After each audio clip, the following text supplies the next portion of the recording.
The human brain is programmed for social behaviour, and as such, nothing feels so good as being welcomed into the reassuring embrace of a faction, guild, or clan. But not all guilds are created equal. Sometimes a video game will grant you entry into one of these shadowy cabals, only for you to realise later that it totally wasn't worth the trouble of getting in the first place. Maybe they asked too much, maybe it turns out they're just an enclave of jerks. Excuse me, this guild is terrible. You can have your sacred robes back, I'd like to cancel my membership. Here are the video game clubs, societies, syndicates, orders, brotherhoods and fellowships that are not worth the entry fee. Along the way, beware mild spoilers for the following.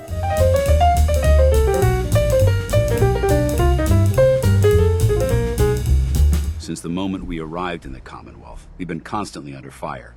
If you want to continue pitching in, we could use an extra gun on our side. The post-apocalyptic wasteland is full of factions. I mean, there's not really much else to do, so why not join a club?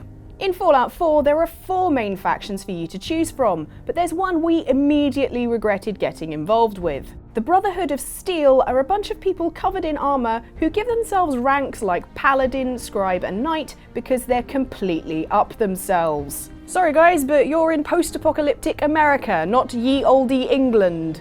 Verily. It's not just the ridiculous titles that make the guild not worth the bother. They fly around the Commonwealth thinking they're so cool, but when you first meet them at Cambridge Police Station, oh, you bet they're desperate for your help dealing with a lot of angry ghouls. We appreciate the assistance.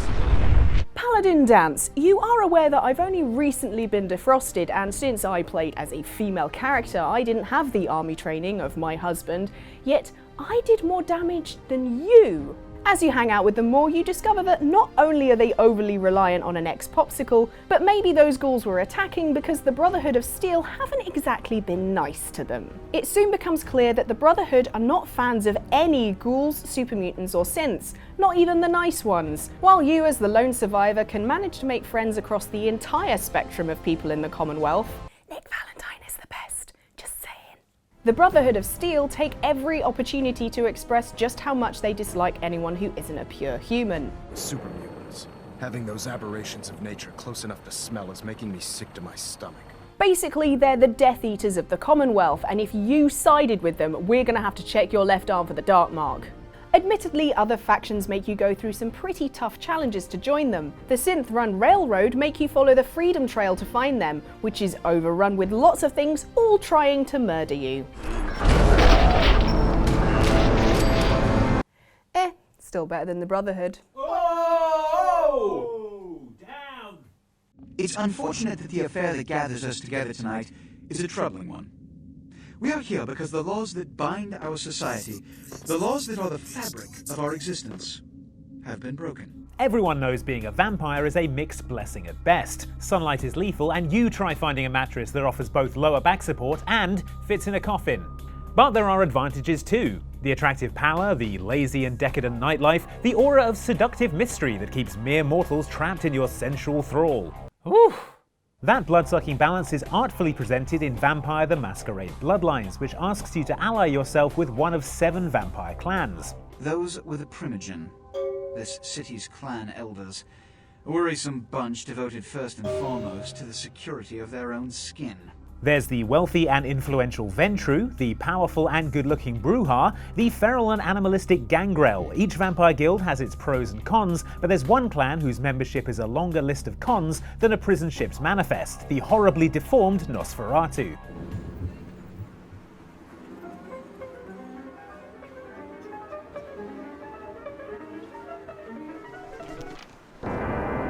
There! So. Sorry, I think I was just sick in my mouth a little. The Nosferatu are damn good at what we do. No one even argues that.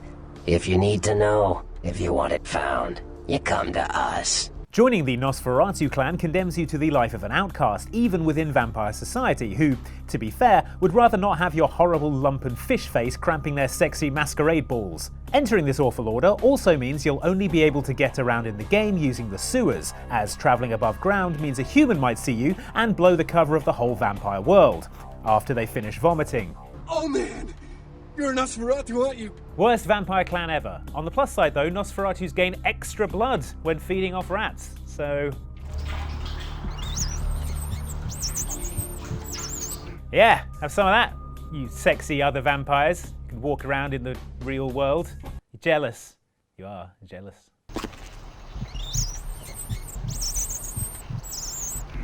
We sing tales of kings, queens, and their politics, 'tis true.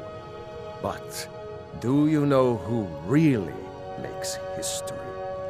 The person who writes it. Not every adventurer yearns for killing and conquest, some merely wish to tread the boards. Dovahkiin of a theatrical bent might then understandably be drawn to the Bards College in Skyrim. This guild, housed in a grand old building in the City of Solitude, caters to bards, public speakers, and poets. Lady Atia says my voice is second only to hers, but she's selling me short. You might think that joining the Bards College would be a pretty kick-ass way to disappoint your close-minded Dragonborn dad, but Guild Headmaster Viamo quickly makes it clear that signing up isn't going to be simple. To be in his club, he wants you to recover a lost copy of a heretical poem from deep within a Nordic tomb that's full of the undead. I need you to retrieve the poem. That's cool. I was thinking I might sing something from Hairspray, but hey, you're the headmaster. Delving into a ghost and spider-riddled tomb in search of some mouldy old poem is one thing, but when you realise you've become entangled in a historic ghost battle between a long-since executed bard and a censor-happy king, you may start to question whether this is really worth it just to sit around all day and listen to the lute. Insolent bard, die! Yep, that was great, Olaf, but let's try the line once more, maybe a little less melodramatic. Just do one where you throw it away. Trust the line, trust the line. As if that wasn't enough, it turns out the legendary poem you recovered is all smudged, so Viamo just has a go at making up some of the lines himself. So much for artistic integrity. A thief and a scoundrel, we of Solitude commit to the fire. Then he makes you watch while they burn an effigy of the Ghost King. We remember all those Solitude soldiers out fighting the good fight in this thankless war. After that, you're finally a bard, which is when you realise this so-called college can't even teach you to play the lute, and the only treasure these thesps are hoarding is a whole stack of books. Books!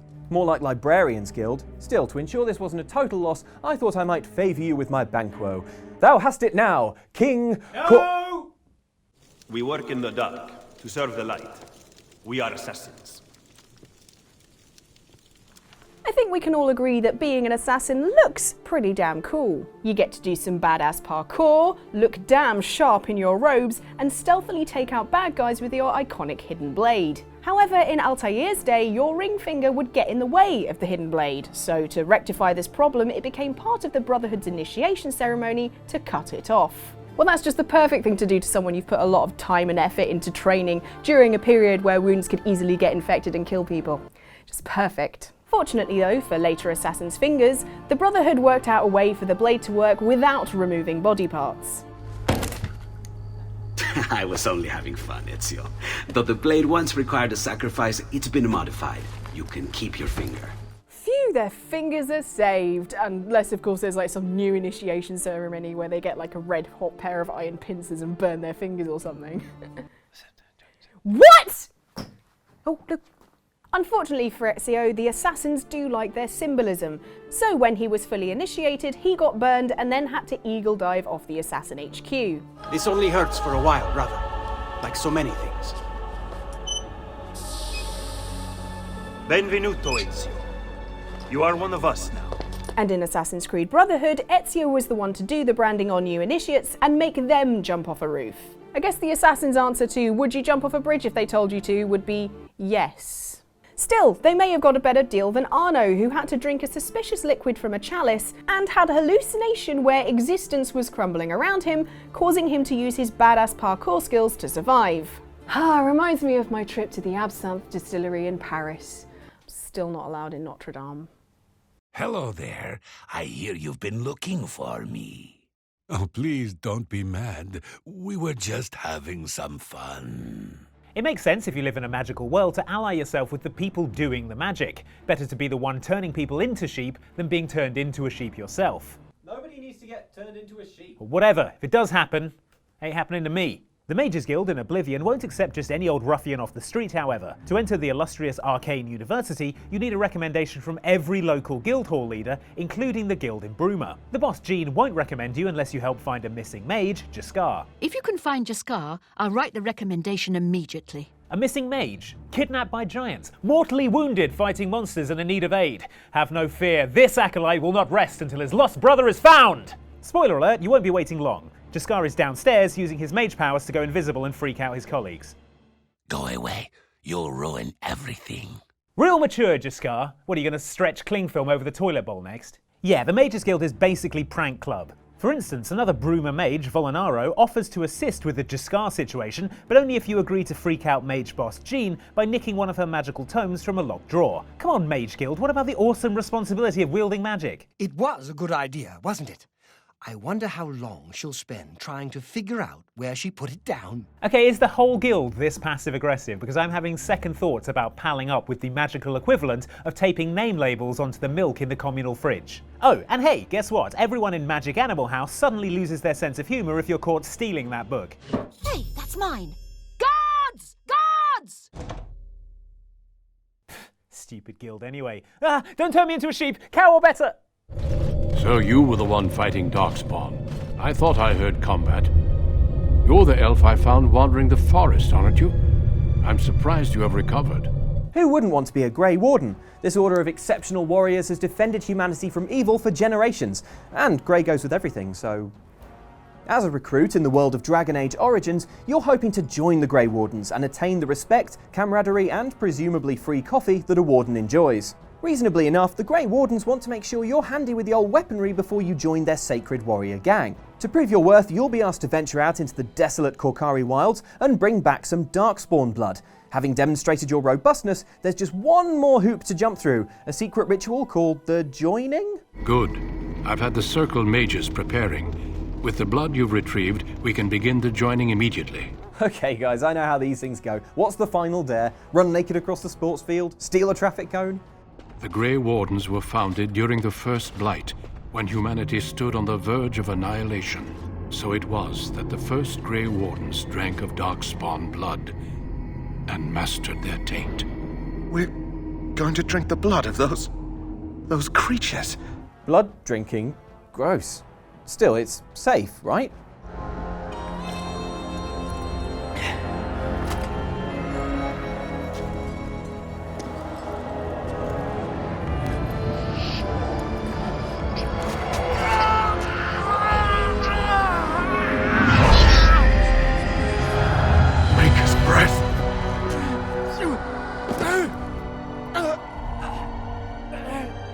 I am sorry, Davith. Yeah, I think there's still an opening in the chess club, so...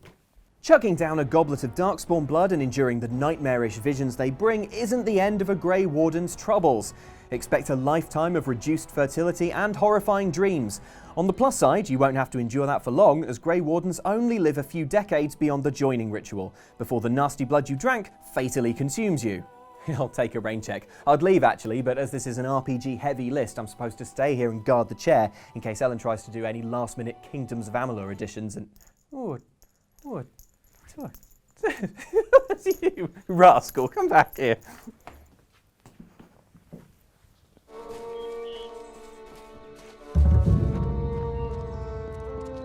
What's this? Rogue's blood on my boots.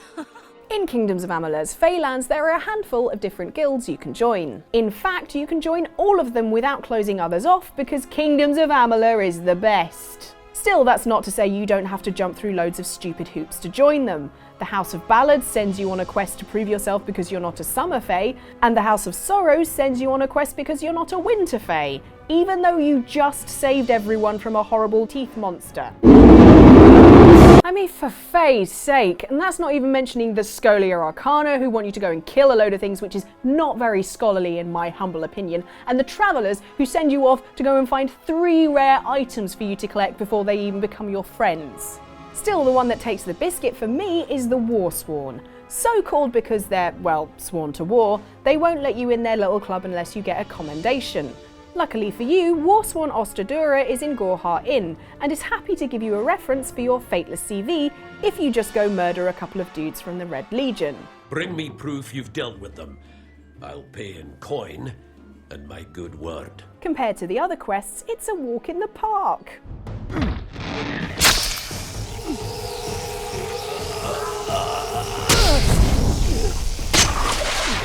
However, the true price of membership is not this quest.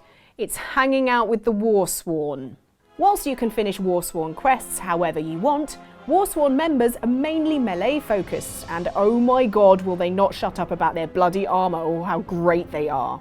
Polished armour means you haven't used it yet.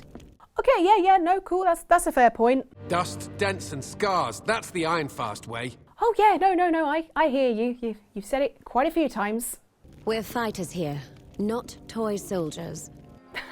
Yeah, no, quick question. Have you actually done anything? Because I've been back and forth several times between here and dealing with monsters who all want to eat my face off, and every time I come back here, you're just hanging around the keep.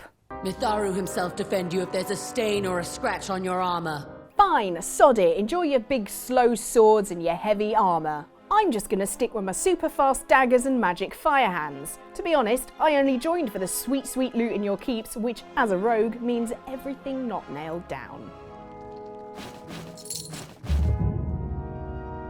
So those were the guilds that we don't think are worth your time, attention or money. If we've missed any though, then please let us know in the comments. And if you enjoyed the video, then why not like and subscribe and maybe... No, focus. Maybe watch something else. We've got some excellent videos up here. This one up here is from our sister site Outside Xbox. Down here there's